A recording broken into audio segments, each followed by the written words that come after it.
안녕하세요. 유라도서관 동아시아 고전 읽기 3주차를 내 마음의 한시 3주차를 시작하도록 하겠습니다.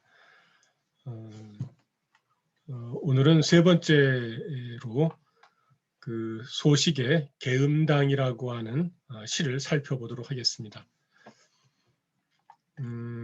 이 시도 그 제1두보의 시를 검토했던 것처럼 사구 전대격의 성격을 갖고 있습니다. 네 개의 구가 모두 대를 이루고 있는 거죠.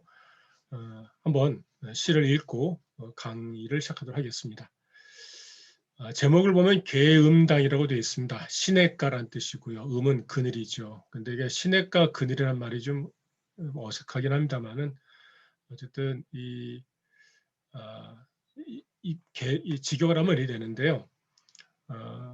여기서 우리가 하나 조금 이렇게 그 상식처럼 알아둘 것 중에 하나가 지명에 음이라고 하는 글자가 들어갈 경우에는 단순한 그늘진 곳만을 가리키는 것이 아니라 남쪽과 북쪽이라고 하는 방위도 가리킨다라고 하는 것을 염두에 둘 필요가 있습니다. 근데 하나만 외우시면 되죠. 산남수북. 그러니까 산의 남쪽, 물의 북쪽은 산남수북 경우에는 이걸 양이라고 하죠. 산의 남쪽, 물의 북쪽은 양이라고 우리가 지명에 붙입니다. 산의 남쪽, 물의 북쪽인 거죠. 한번 보면요.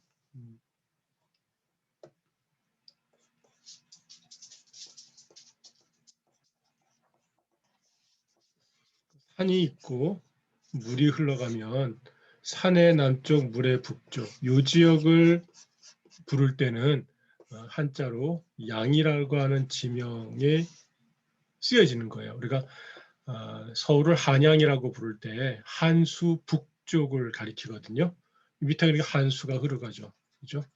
한수가죠. 한강이죠. 한강이 흘러가고 그 위쪽에 있는 어떤 고을, 이게 이제 한양이 되는 거죠. 계음이라고 했으니까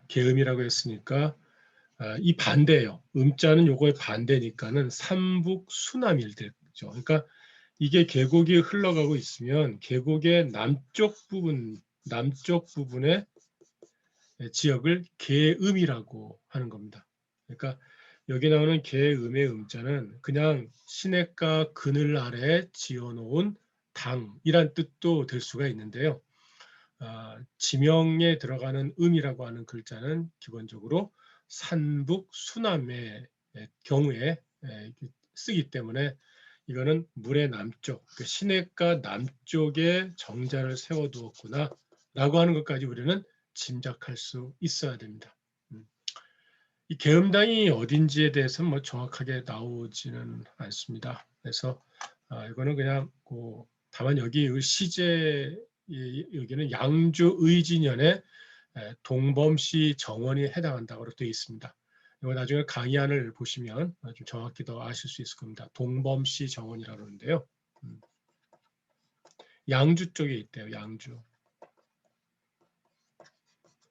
양주는 어디냐면은 이렇게 중국이 이렇게 있으면은 이쪽에 있어요. 양주.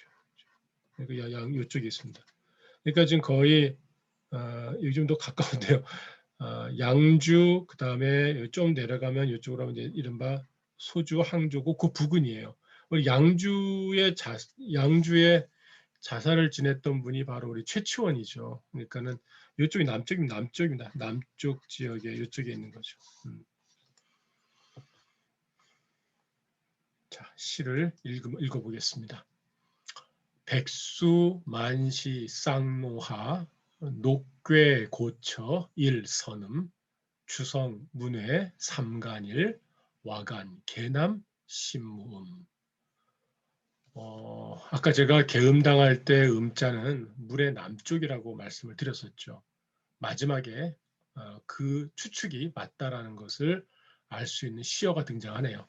와간, 계남, 신무음 할 때 남이라고 하는 글자가 들어갔죠.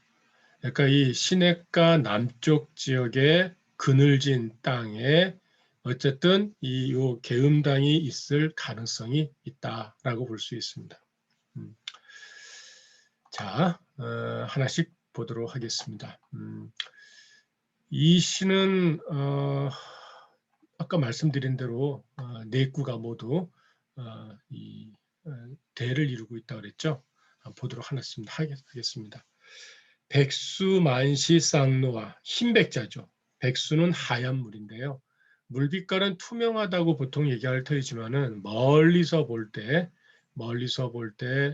그 물은 하얗게 흘러간다라고 보통 시에서 많이 나옵니다. 하얀 강물, 하얀빛 강물, 만시. 만이라고 하는 것은 그 가득 찼다라는 거죠. 그러니까 물이 질펀하게 흘러가는 겁니다. 물이 질펀하게 겨울이 돼서 물이 얼었던 것이 녹아가지고 물이 불어나가지고 한껏 물이 찰랑찰랑하면서 가는 거죠. 쌍노하, 쌍은 한 쌍의 로, 해오라비가 날이니 이랬습니다. 하라고 하는 것은 내려오다라는 말인데요. 우리말로 할 땐 날이다라는 말이 있습니다.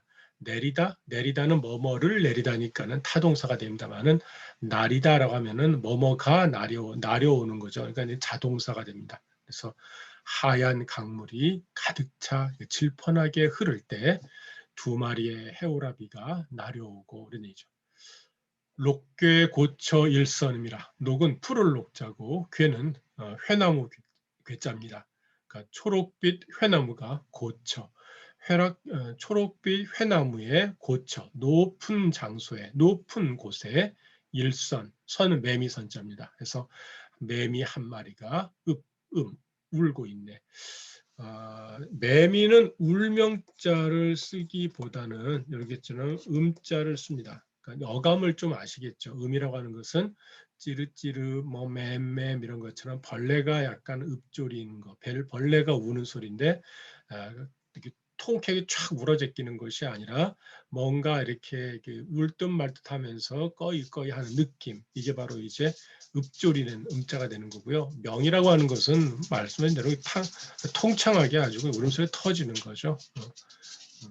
새가 운다. 쫙쫙 나오는 거고요. 읊조리는 것은 뭐 맴맴 이러는 거죠. 그러니까는 음자하고 그 다음에 명자의 차이를 이제 음감으로 하나씩 기억해 주시기 좋겠습니다. 자, 1, 2구는 잘 보면 흰 백자하고 푸를 녹자가 색감으로 대를 이루고 있죠. 이를 뭐라 부른다고요? 색대라고 불렀고요. 물하고 뭐 나무는 뭐 같은 물상으로 대를 나눈 거고요. 만시하고 고초 보면은 이 시자하고 고처자가 서로 대를 이루고 있죠. 이런 경우가 많이 있습니다. 1, 2구 같은 경우에 특히 시간과 공간을 설정을 하면서 일정하게 시를 창작하는 전반적인 어떤 무대를 세팅하는데 많이 사용이 됩니다. 그래서 시자가 뭐뭐 할 때라고 끝나는 이런 2구에서 끝날 때라고 하는 뭐 그런 어떤 구절도 많이 쓰이거든요. 어쨌든 딱 눈에 보이실 때 때시자하고 고처자가 하나는 시간이고 하나는 공간으로 분할돼 있구나. 그리고 대립하고 있구나. 만일 만과 고는 상대어는 아니죠. 가득 찬다는 것하고 높다라고 하는 것은 모두 규모가 더 방대해지고 확장된다는 공통성을 가지고 있습니다. 하지만 만이라고 하는 것은 부피감이 있다면 고라는 것은 높이감이 있잖아요. 거기에서 약간의 차이는 있는데 우리가 이게 대라고 하는 것이 무조건 상반된 것을 두고 하는 건 아니고 관련된 짝을 이루는 것도 다 대가 되는 거예요. 그래서 같은 성격을 가진 것으로 서로 하나는 부피, 하나는 최적감이죠. 하나는 높이로 해서 서로 짝을 이루고 있습니다. 쌍과 일은 당연히 숫자를 가지고서 하나는 둘이고 하나는 하나니까 수대를 이루고 있습니다. 로와 선은 하나는 새고 하나는 벌레이긴 한데 둘 다 모두 우충들이죠. 우충이란 말 아시겠어요? 우충.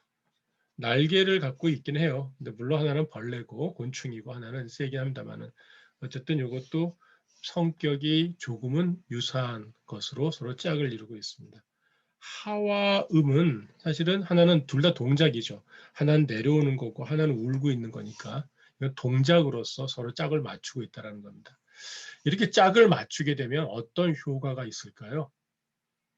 그냥 반대되는 거, 상대되는 것을 보여주니까 뭔가 우리가 논쟁하듯이 어떤 논점 혹은 이미지가 대립하기 때문에 극대화된다라고도 말할 수 있겠죠. 근데 그 경우에는 확실하게 나뉘어지는 경우 그런데 그렇지 않은 경우도 있잖아요. 이렇게 그 대를 이룬다고 하는 거는 말씀드린 대로 상대적인 것이 대를 이루기도 하고 비슷한 속성을 가진 것으로도 대를 이루기도 한단 말이에요. 그렇다면 대를 이루는 거는 또 다른 어떤 효과를 본다고 하죠. 그건 뭘까요? 시상을 집중한다고 볼 수 있습니다. 각각 지 맘대로 노는 것이 아니라 인립구가 서로 긴밀하게 째여져 있다라고 하는 것을, 조직되어 있다라고 하는 것을 보여주는 증표로 우리는 대를 확인할 수 있습니다. 대는 처음에 나오는 출구하고 짝을 이루는 대구가 서로 관련성을 가져야지만 형성되는 말들이잖아요. 관련이 없으면 이것은 서로 짝을 이루지를 못합니다. 그렇죠? 그러니까 하얀 강물, 하얀빛의 강물이 가득 차 올랐을 때 두 마리의 해오라비가 내려오고, 아마도 왜 내려오게요? 먹이 찾아 내려왔겠죠. 녹괴 고처 일선음이라, 푸른 회나무의 높은 곳에서 한 마리 매미가 울고 있네. 왜 한 마리 매미죠? 뭐 굳이 따진다면 짝을 찾는다고도 볼 수 있겠죠. 쌍노는 조금 더 이 짝을 이루었기 때문에 좀 편안한 느낌이라면은 일선이라고 하는 것은 홀로 있어서 고적감을 좀 가지고 있다고 볼 수 있습니다. 어떤 감각적으로 서로 하나는 뭐 편안함이나 즐거움이나 혹은 뭔가 포만감이나 혹은 조화로움을 보여준다고 얘기하고, 후자의 경우는 그렇지 않다라고 시에서 말하지는 않아요. 시는 형상으로 승부를 걸죠. 딱 우리는 화면을 보는 순간에 하얀 물빛에 물이 가득 차올랐고 거기에 두 마리의 해오라비가 살짝 내려오는 장면을 보면서는 불안하다 또는 조급하다, 위태롭다 이렇게 생각하지는 않거든요. 그 반대의 성격이죠. 거기에 비해서 이 회나무가 곱게 높게 자랐단 말이에요. 근데 그 높은 곳에서 소리가 들려요. 높다란 곳에서 들려오는 소리는 왠지 우리를 긴장시킬 때가 있거든요. 거기에 뭐 쌍으로 오는 게 아니라 한 마리 매미가 온다고 하면 조금은 뭔가 허전하거나 공백감을 가지고 있거나 불안하거나 뭐 이런 어떤 느낌을 주는 거죠. 시선으로 봐도 두 마리가 함께 내려오는 것하고 한 마리가 막 소리를 울어대는 것하고는 우리에게 주는 감각도 좀 다를 거라 생각합니다. 주성문의 삼간일, 와간, 개남, 신무음 그랬습니다. 주성, 주는 술주자고요. 성은 술에서 깰 성자입니다. 술에서 깬 거죠. 술에서 깨어보니 아마도 이 소식은 술을 좀 오랫동안 먹었던 것 같습니다. 전날 과음을 했는지. 그런데 그거 아세요? 소식은 술을 별로 안 먹는다는 거. 우리 소동파, 소식하면은 우리가 미식가로 보통 많이 알려져 있죠. 중국집에 가면은 혹시라도 동파육이라고 하는, 소동파가 요리했다라고 하는 그 돼지고기 요리가 있잖아요. 이게 미식가로 좀 이름이 난 분인데요. 미식가인 경우에는 술을 잘 안 한대요. 그래서 소동파의 시에 보면 술이 얼큰해져 가지고 얼굴이 붉더라 이런 말이 나오거든요. 습관적으로 나오는 것 같기도 하고 또 적게 먹어도 얼굴이 발그스레 하기 때문에 아마 이 주성이라는 것도 술을 밤새도록 먹은 건 아니고 술을 조금 먹었지만 마셨지만 그것이 술에 늦게까지 이제 취기에 얼큰해져 있었던 걸 가리킵니다. 그래서 늦게 깨는 거죠. 그러니까 술이 좀 약했다고 좀 들었습니다. 주성, 술에서 깨어보니 문 밖에 삼간일. 삼은 석삼자고 간이라고 하는 거는 장대 간자입니다. 일은 해일자죠. 장대 세 개의 해가 걸려 있네 이랬습니다. 장대 간자긴 한데 위에 대죽변이 있잖아요. 대죽변이 있죠. 그래서 이것은 대나무라고 보통 문 밖에 세 그루의 대나무를 심어 놨는데 거기에 바로 해가 걸려 있더라는 얘기입니다. 사실 해가 중천에 걸렸다라는 겁니다. 대나무가 높게 되는데 바로 하늘 위에 이제 중천이라는 게 이거죠. 가운데 중자에다가 하늘 천자죠. 지금 대나무 위에 걸렸다 이런 얘기인데요.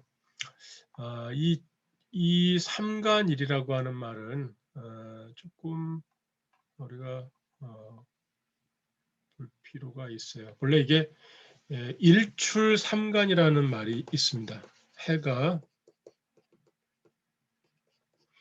이 삼간일을 외우셔도 좋은데요. 일출삼간이라는 넉자 말로 배워두시면 좋을 것 같아요. 즉 대나무 세 그루를 심어 놓은 높다란 어떤 곳에 그 삼간의 위로 해가 걸려 있다라고 해서 해가 중천에 떴다는 걸 보여주는 일종의 사자성어입니다.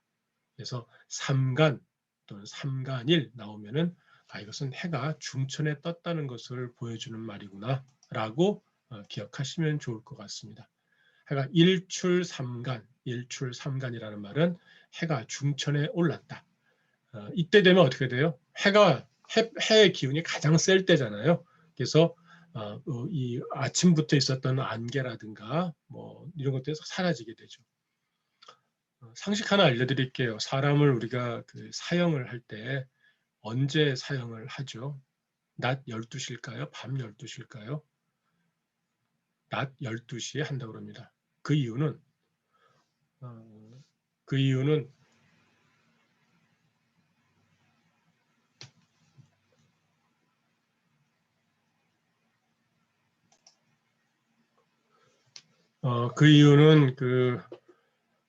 아마 사람을 죽이면 음기가 세지 않겠어요? 그 음기를 밤에 마음껏 논일 터인데 한낮에 양기로 그 기를 눌러야지 음기가 함부로 사람을 해치지 않는다고 합니다. 일반 사람들을. 그래서 사형을 시킬 때는 한낮에 시킨다고 보통 얘기를 합니다. 어쨌든 그거는 다른 이야기고요. 해가 중천에 오르는 것을 일출삼간이라고 한다. 혹은 삼간일이라고 부른다.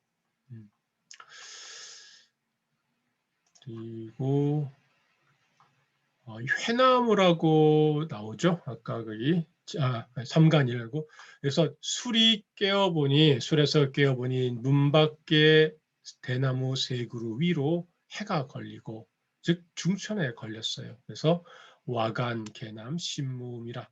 와자는 누워서 본다는 거, 눕다는 얘기고요. 아직 이 사람은 깨어나지 않았습니다. 이런 자리에 일어나지 않았죠. 깨어있긴 했지만 간이라는 것은 볼간자입니다. 그러니까 누워서 보노라니 개남, 시냇가 남쪽에 신무음이라. 신무 10개의 열일항에 그늘이 졌구나 그랬습니다. 이 무라고 하는 말은 묘라고도 발음을 합니다. 일묘, 이묘라고도 발음하는데요. 뭐 그거는 어느 의미를 취해도 관계는 없을 것 같습니다. 와간 누워서 보니 시냇가 남쪽에 신묘의 열일항에 그늘이 졌구나. 주성이라는 것하고 와간이라고 하는 어떤 행위가 서로 대를 이루고 있는 거고요. 문박하고 개남이라고 하는 장소가 서로 대를 이루고 있는 거고 석삼자하고 열십자는 수대죠. 수를 가지고 대를 이루고 있는 거고요. 여기에는 일자가 있고 이런 음자가 있잖아요. 이거는 그늘이란 뜻이고 이거는 해가 떠서 햇볕이 땡땡 양지라고 하는 거죠. 그러니까 이거는 변량자의 성격을 가진다고 볼 수 있습니다. 양과 음이 서로 지금 대를 이루고 있다라고 볼 수 있습니다. 이렇게 서로 대를 이루면서 의미를 조금 더 분명하게 만들어가고 있구나라고 보시면 될 것 같습니다.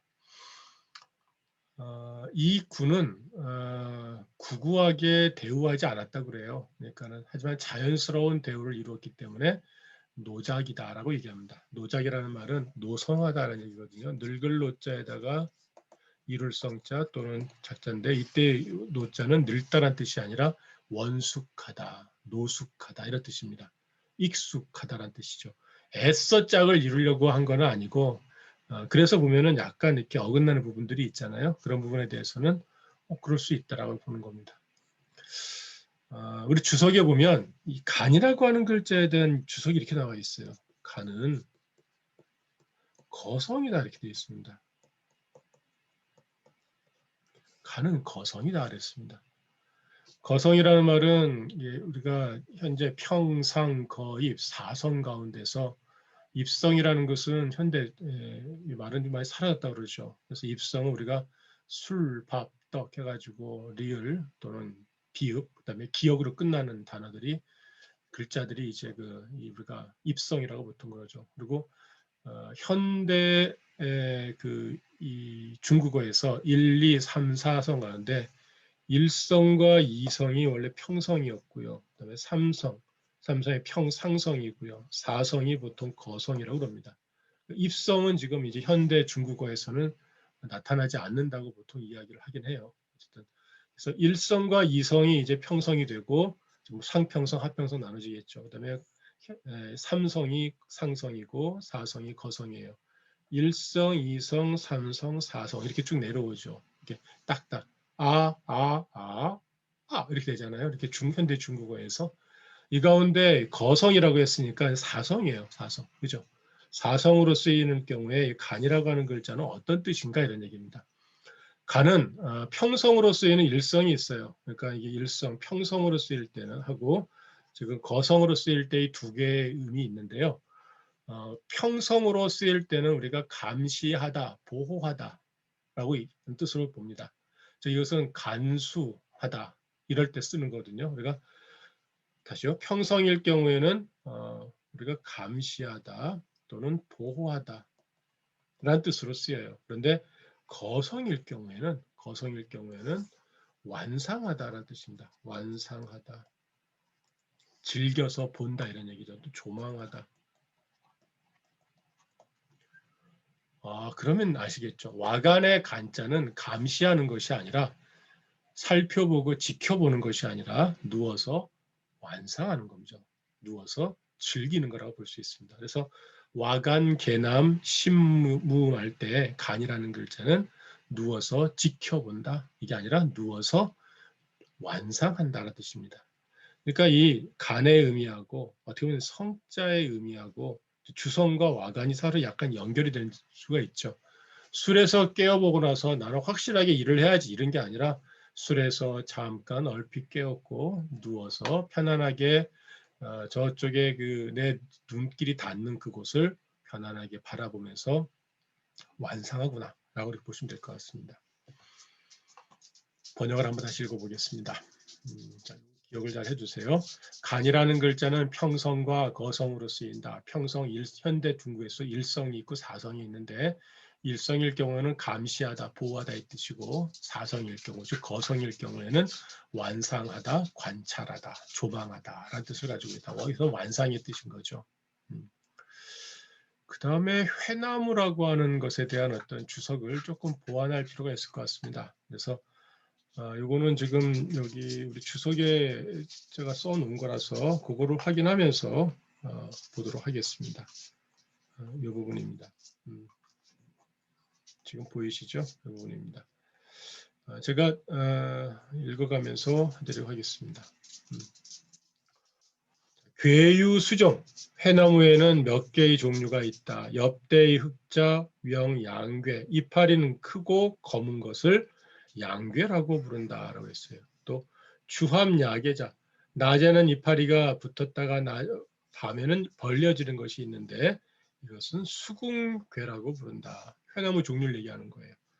엽새의 청록자, 이파리는 가늘고 청록빛을 띠고 있는데 이것은 다만 괴라고 부른다. 그리고 4월, 5월에 개활, 꽃이 피고 6월, 7월에 결실, 열매를 맺는다 그랬습니다.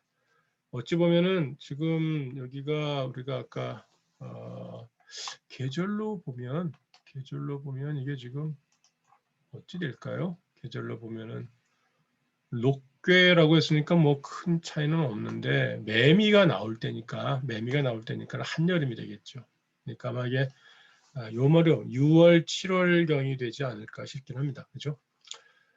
선회제액가 이거는 이제 매미에 관한 얘기입니다. 이 매미선도 여러 종류의 이름으로 불리거든요. 근데 우리 한글 자전에도 별개다 나오긴 다른 뜻으로 나오긴 합니다만 구분이 잘 안 가요, 사실은요. 근데 그것이 사실은 방언이 경우서 유래한다는 것을 알 수가 있습니다.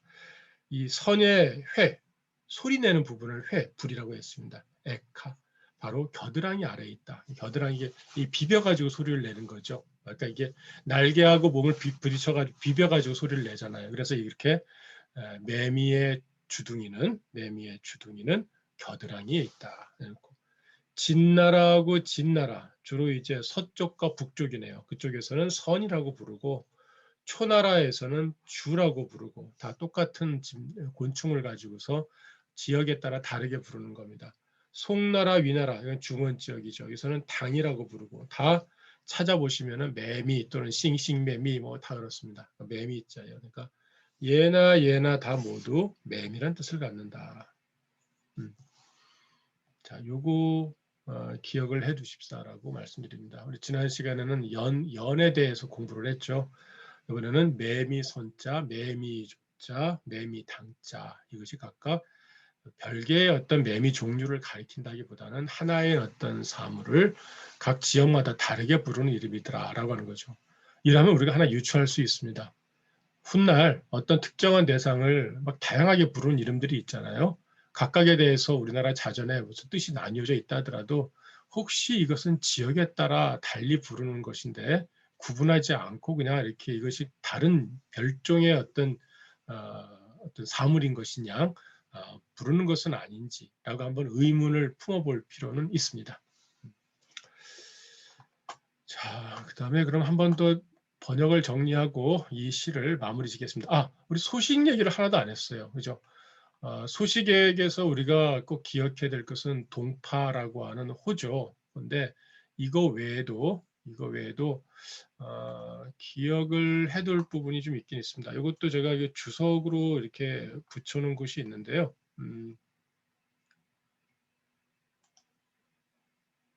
조금 읽어볼게요. 이게 지금 핵심되는 부분들은 나중에 보셔야 되어서 어디 부분을 보시냐면요.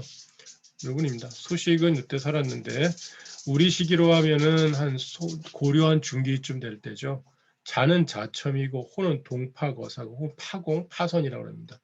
사실 이 동파는 이 사람 유배 갔던 지역이에요. 동쪽 언덕에 살았다라는 거거든요. 그래서 그것이 이제 이 사람의 전체적으로 불러지는 이름이 된 거죠. 별칭. 파공도 거기서 나온 거고 파선도 거기서 나오는 겁니다. 송나라 사람이고 미산, 지금의 사천성 미산시 잘 안 되시면 아미산이 있는 곳이라고 생각하시면 됩니다. 사천성 사람이고요. 동생은 누구요? 소철. 또 아버지는 소순. 그래서 이 세 사람을 삼소라고 부릅니다. 삼소. 그 다음에 구양수나 왕한석 등과 교류를 했는데 사실은 구양수의 후원을 받아서 문단에 등단했어요. 구양수의 후배인 거죠. 근데 왕한석하고는 정책적으로 서로 대립을 하죠. 왕한석은 신법을 주장을 했고 소식은 구법을 주장을 했습니다. 우리나라하고도 사실 관련이 있습니다. 고려 사신들이 오면 중국의 책들을 많이 사가는 바람에 우리나라에 즉 중국에 귀한 책들이 자꾸 사라져 간다 해서 고려로 책을 내가는 것을 출금, 금지시켜야 된다라고 하는 주장을 폈던 것으로도 알려져 있습니다. 그러니까 이 책들이 유출됨으로써 고려가 좀 더 문명화된 세상이 되는 것을 제한하고자 했던 것이죠. 아이러니컬하게도 고려 중기 때 과거를 보면 이런 말이 나왔다고 해요. 올해도 33명의 소식이 등장했구나 라고 하죠. 그러니까 소동파의 문장 스타일이 과거를 보는 또 과거의 기준, 과거 시험의 기준이 된 거죠. 작문 기준이 된 거죠. 그러니까 이게 좀 아이러니라고 볼 수 있습니다. 그 다음에 조금 더 내려가서 지금 이분이 어디를 갔는가 보실 필요가 있는데요. 보시면은 소동파가 이제 항주로도 좌천이 되고요. 밀주, 그다음에 서주, 그다음에 황주, 그다음에 해남도 그랬습니다. 많이도 유지했죠. 또 귀양사리가 풀려오다가 강서 상주에서 죽습니다. 거의 평생을 유배 생활하다가 죽습니다. 공교롭게도 이 사람에게 끊임없이 참소를 해서 계속 유배를 보냈던 사람은 과거에 같이 급제했던 동년이었던 사람입니다. 어찌 보면 가장 같은 동료로서 동년이라는 말은 같은 해에 과거를 급제한 사람을 부르는 말인데요. 일종의 우리식으로 하면은 입사 동기 같은 느낌인 거죠. 그래서 대단히 친하게 지내면서 동료로 지내야 사람인데 아마도 능력이 탁월해서 시기와 질투를 받았던 것이 아닌가 싶습니다. 그래서 이분은 끊임없이 이 친구의 모함에 의해서 끊임없이 유배를 가고 유배에 풀려서 돌아오다가 죽는 그런 불행한 삶을 살았다고 볼 수 있습니다.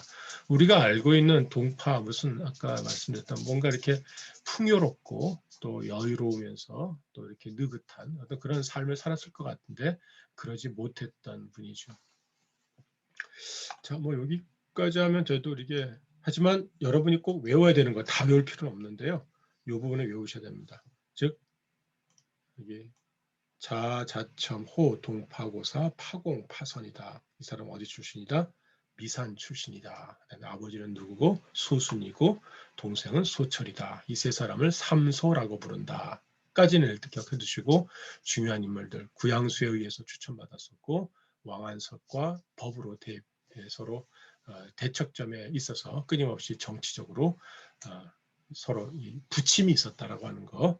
뭐 구법당이 이기면은 중앙무대에 나가는 거고 신법당이 이제 자리 잡으면은 밀려나는 거죠.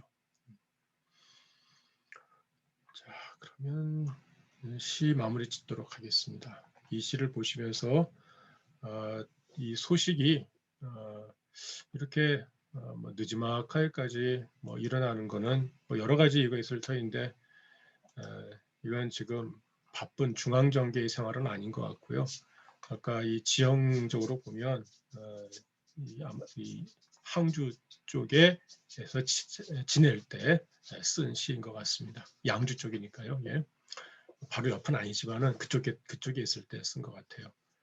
자, 백수만시 쌍루와 하얀빛 강물 가득 찰 때, 차오를 때, 물이 차오르는 거죠. 차오를 때 두 마리 해오라비, 또 한 쌍의 해오라비 나리고 녹괴고쳐 일선음이라. 초록빛 회나무 높은 곳에서 한 마리 매미가 읊조리네. 주성문의 삼간일 술에서 깨어보니 문밖 새 그루 대나무에 해가 걸렸는데 와간 개남 신무음이라. 누워서 보노라 또는 보노라니 또는 보노라 시냇가 남쪽에 신묘에 그늘진 것을. 특별히 바쁜 일이 없는 거죠. 바쁜 공무에 시달리는 것이 아니라 한가롭게 술에서 깨어서 누워서 완상할 정도의 여유를 품고 있는 거죠. 좀 여유로움을 느끼는 것 같습니다. 오히려 공무로 바쁜 것보다 좀 한가진 곳에서 자기 자신의 성정을 좀 키워나가는 것, 그럴 때 이 소식의 시를 좀 잘 기억해 두시면 좋을 것 같습니다. 자, 이 시는 여기까지 하겠습니다. 고맙습니다.